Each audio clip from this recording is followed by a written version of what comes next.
മണിപ്പൂർ ജിരിബാമിൽ കൊല്ലപ്പെട്ട 3 പേരുടെ postmortem report കൂടി പുറത്തുവന്നു. ശരീരത്തിൽ മാരകമായ പരിക്കുകളുണ്ട്, വെടിയുണ്ട ഏറ്റിട്ടുണ്ട് എന്നാണ് കണ്ടെത്തൽ. സ്വാതി സന്തോഷ് ദില്ലിയിൽ നിന്ന് വിശദാംശങ്ങളുമായി ചേരുന്നുണ്ട്. സ്വാതി, ഗുരുതരമായ പരിക്കുകളാണ് ഈ മൃതദേഹത്തിലൊക്കെ കണ്ടെത്തിയത്. പോസ്റ്റ്മോർട്ടം റിപ്പോർട്ട് സൂചിപ്പിക്കുന്നതും ക്രൂരമായ കൊലപാതകമാണ് നടന്നിട്ടുള്ളത് എന്ന് തന്നെയാണ് തുടർ നടപടികൾ. മണിപ്പൂരിലെ ഇപ്പോഴത്തെ അവസ്ഥ? വിനിഷ, മണിപ്പൂരിൽ എന്തായാലും സാഹചര്യങ്ങൾ കൂടുതൽ വഷളാകുന്ന സാഹചര്യത്തിലാണ് വീണ്ടും ജിരിബാമിൽ കൊല്ലപ്പെട്ട നേരത്തെ 6 പേർ കൊല്ലപ്പെട്ടതിന് പിന്നാലെയാണ് വീണ്ടും അവിടെ പ്രതിഷേധവും അക്രമവും ഒക്കെ രൂക്ഷമായത്. അതിന് പിന്നാലെ 3 പേരുടെ പോസ്റ്റ്മോർട്ടം റിപ്പോർട്ട് നേരത്തെ തന്നെ പുറത്തു വന്നിരുന്നു. അതിന് പിന്നാലെയാണ് ബാക്കി ഉണ്ടായിരുന്ന 3 പേരുടെയും കൂടി പോസ്റ്റ്മോർട്ടം റിപ്പോർട്ട് ഇപ്പോൾ പുറത്തു വരുമ്പോൾ ഗുരുതരമായ പരിക്കുകൾ 3 പേർക്കും ഏറ്റിട്ടുണ്ട് എന്നുള്ളതാണ് മനസ്സിലാക്കാൻ വേണ്ടി സാധിക്കുന്നത്. ശരീരത്തിൽ മാരകമായ പരിക്കുകളുണ്ട്, വെടിയുണ്ടകൾ ഏറ്റിട്ടുണ്ട്.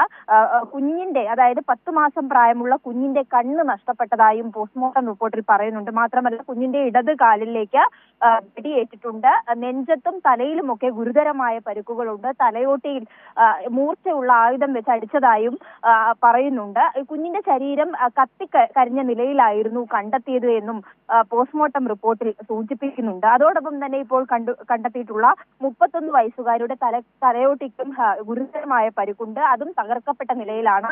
എന്തായാലും മാരകമായ രീതിയിൽ കൊല ചെയ്യപ്പെട്ടു എന്ന് തന്നെയാണ് മനസ്സിലാക്കാൻ വേണ്ടി സാധിക്കുന്നത്. നേരത്തെ പോസ്റ്റ്മോർട്ടം റിപ്പോർട്ട് പുറത്തു വരുമ്പോഴും ഇത്തരം ആശങ്കകൾ തന്നെ അതിലുണ്ടായിരുന്നു. വെടിയുണ്ട ഏറ്റിട്ടുണ്ട്. നെഞ്ചത്തും തലയോട്ടിയിലടക്കം 3ഉം 5ഉം വെടിയുണ്ടകൾ വീതം കണ്ടെത്തിയ സാഹചര്യം തന്നെയായിരുന്നു.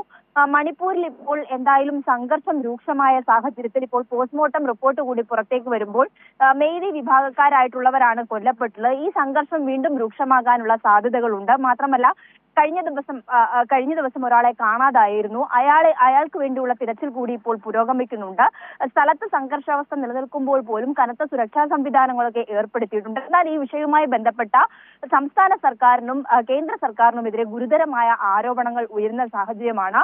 1.5 വർഷക്കാലമായി നീണ്ടു നിൽക്കുന്ന ഒരു വംശീയ കലാപത്തിൽ ഇതുവരെയും സംസ്ഥാന സർക്കാരിന് ഒരു ഇടപെടൽ നടത്താൻ കഴിഞ്ഞിട്ടില്ല എന്നുള്ളതും സമാധാനം പുനഃസ്ഥാപിക്കുന്നത് വലിയ വീഴ്ച ബീരൻ സിംഗ് സർക്കാരിന് സംഭവിച്ചെന്നടക്കമുള്ള ഗുരുതരമായ ആരോപണങ്ങൾ കൂടി നിലനിൽക്കുന്ന സാഹചര്യത്തിലാണ് ഇപ്പോൾ പോസ്റ്റ്മോർട്ടം റിപ്പോർട്ട് കൂടി പുറത്തു വരുമ്പോൾ ഇനിയും സംഘർഷം കൂടുതൽ രൂക്ഷമാകാനുള്ള സാധ്യത തന്നെയാണ് കാണുന്നത്. വിനിഷ.